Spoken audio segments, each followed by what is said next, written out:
Sometimes, the darkest horrors don't come from outside. They come from the quiet corners of your mind, or from something trapped just beyond the glass. I never believed in superstitions. Mirrors? Just glass, right? When I inherited my grandmother's old house on the edge of town, I thought it was just another creaky, abandoned building, cheap enough to fix up, a place to start fresh. But there was one thing in that house that I couldn't ignore, an enormous, ancient mirror standing against the wall of the guest room. It was framed in dark wood, carved with strange patterns that seemed almost alive. Every time I looked at it, I felt a chill creeping down my spine, as if the mirror was not just reflecting the room, but watching me. The first few days, I brushed it off. Sometimes, in the corner of the glass, I'd catch flickers of movement that didn't belong to me, shadows shifting in ways they shouldn't. But I told myself it was tired eyes or a trick of the fading daylight. Then one evening, as I was leaving for work, I caught something impossible in the mirror, a figure standing behind me. I spun around, heart pounding, but the room was empty, just the old house groaning and settling. I told myself it was a shadow, a trick of the fading sun. But the seed of doubt was planted. That night, the silence of the house felt different. The air was thick, suffocating. I lay awake, staring at the ceiling, until a faint whisper seemed to echo from the hallway. At first, I thought it was the wind, but then I realized the whisper was calling my name. The next day, the mirror's reflection grew stranger. I'd see my own face, but twisted, as if distorted by some invisible force. Shadows pooled in the corners, almost like eyes watching from the depths. Sometimes, I saw things move in the glass that weren't in the room.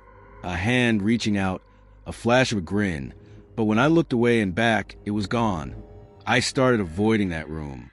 But the mirror was everywhere, reflected in windows, polished floors, even the screen of my phone. No matter where I looked, I couldn't escape its gaze. One night, I awoke to a cold breath on my neck.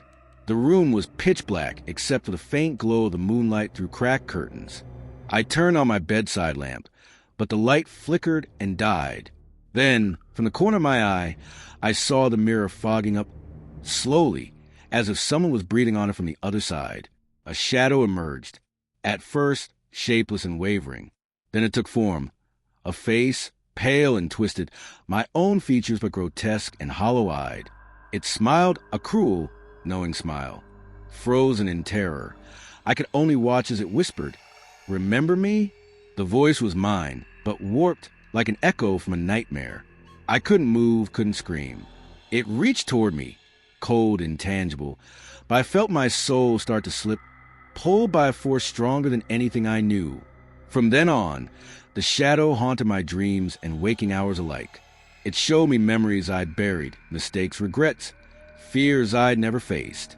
Every time I looked into any reflective surface, it was there, waiting. Desperation drove me to try to destroy the mirror. I smashed furniture around it, doused it with alcohol, and set it aflame. But the fire wouldn't touch it. The mirror remained untouched, its surface dark and endless, like a portal to some other world. I realized then, the mirror wasn't just an object. It was a trap, a doorway for something ancient and malevolent. And I was caught in it. On the final night, when the shadow came for me again, stronger and more real than ever, I heard my grandmother's voice, faint but clear, "Don't stare too long. Some reflections never come back."